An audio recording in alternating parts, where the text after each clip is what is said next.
Hi, I'm Matt Harlow from DJ Case and Locavore.Guide. And today, Drew Malinak, a social scientist here at DJ Case, is going to talk to you about how you can make your curriculum more locavore friendly. Hi, I'm Drew Malinak. I'm a social scientist with DJ Case and Associates.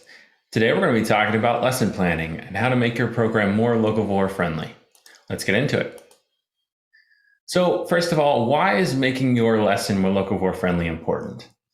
So as you can see here, we have the Outdoor Recreation Adoption Model, sometimes known as the ORAM, which is responsible for R3, which many of you know as recruitment, retention, reactivation. And the point here is that as somebody goes through the process of learning about material and then becoming interested and finally reaching that trial and decision to continue or not, the self-identification for this person, in this case, for becoming a hunter and angler, increases as they go through the process of first learning about it all the way to actually doing the activity. At the same time, the risk of quitting is highest at when they first learn about that activity and then decreases as they go on through the ORAM model. And so what we're going to be talking about here is this portion right there, where at the beginning, where they're first learning about the material, they're most likely to quit. And so our job is to make sure that their risk of quitting is minimized as much as possible. And so a good way to do that is to tailor your lessons for the needs of locavores. So let's talk about how to do that. The first tip is to minimize the time and effort that is involved in teaching locavores how to hunt or fish. These people are very busy, often involved in gardening, canning, cooking, and many other aspects. And so it's important to respect their time-challenged lives. The time spent actually learning how to hunt and actually going hunting and fishing is going to be especially productive. And let them know that. And let them know that you're going to train them in as little time as possible. Tip number 2, minimize the space needed. So as we talked about, these folks are often involved in many activities that may take up a lot of space in their household. For instance, they might have things like garden tools or canning supplies. They may even have a second freezer full of the produce out of the garden. They may live in as small as 2-bedroom apartments. And so it's important, we recommend to teach minimalist hunting and angling, save them space and money. Tip number 3, emphasize the learning aspects. These folks are often used to learning either through their kids' school or their own schooling, researching things through websites like YouTube and Google. So it's emphasize the opportunity to learn a new skill for locavores and ensure them that their time will be worthwhile. Tip number 4, recognize information overload. So as we know, hunting and fishing is a lot of information. There's a lot of skills you need to learn. And if it was that easy, we wouldn't be having the problem we're having right now with declining hunting and fishing sales across the United States.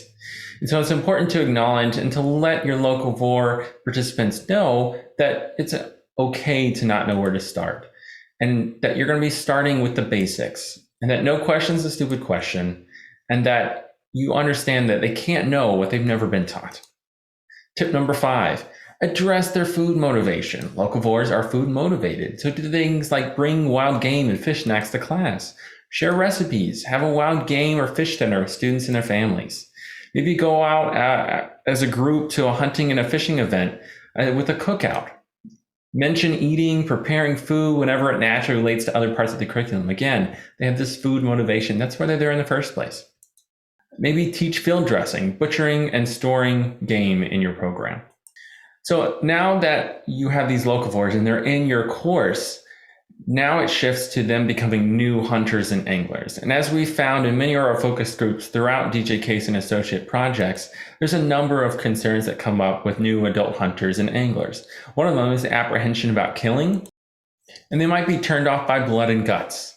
Another major concern we found in a 2015 to 2016 study that DJ Case and Associates did with Stephen Kellert of Yale University is that we surveyed over 5,000 adults across the United States to learn about their connection to nature and the outdoors. And what we found was that over a third of adults across races found safety to be one of the most important factors for hindering their participation in outdoor activities. And this was even more pronounced when you looked at adults of color.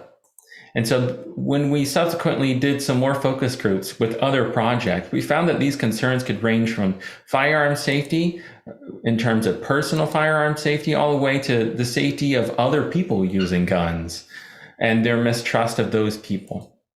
Could be becoming lost in the woods, predators, even the dark. And then we go on to racial violence and gender-based violence. And so we feel that it's really important to integrate these issues into your lessons to kind of head them off at the pass as much as you can. Casually address the issue concern as part of the material. Don't make it a big deal. Don't say, everyone who's afraid of the dark, you can do these things. And so, for example, fear the dark. You can add flashlights, headlamps, and batteries to your list of supplies. Maybe casually mention that you might be heading out to the woods before or after dark, kind of preparing people. You discuss navigation aids for navigating in the dark, things like phone apps and GPS units. You can take advantage of longer days with things like summer fishing and bow season, as well as hog hunting. For the fear of becoming lost in the woods, you can include navigation in your lessons. You could add maps, GPS, and compass to your equipment list like previously. You discuss the pros and cons of various navigation methods with things like phone apps and GPS units, and include navigation techniques suited to those with and without strong spatial skills. And finally, we feel it's really important to culminate your lesson plan in a class hunting or fishing field trip. You can do this as a reward for the end of the class, and it's an opportunity for them to use what they learned in the actual outdoors. And it gives them a sort of priming experience where they can have this trial, but with support. So it gives them a little bit of personal mentoring in the field so that if they encounter obstacles, you're there and kind of ensure that they can overcome those obstacles. And it kind of gives them that essentially initial push where they take what they learn in the classroom to actually experiencing it in the outdoors. And they realize, hey, this isn't so bad. It's actually really fun.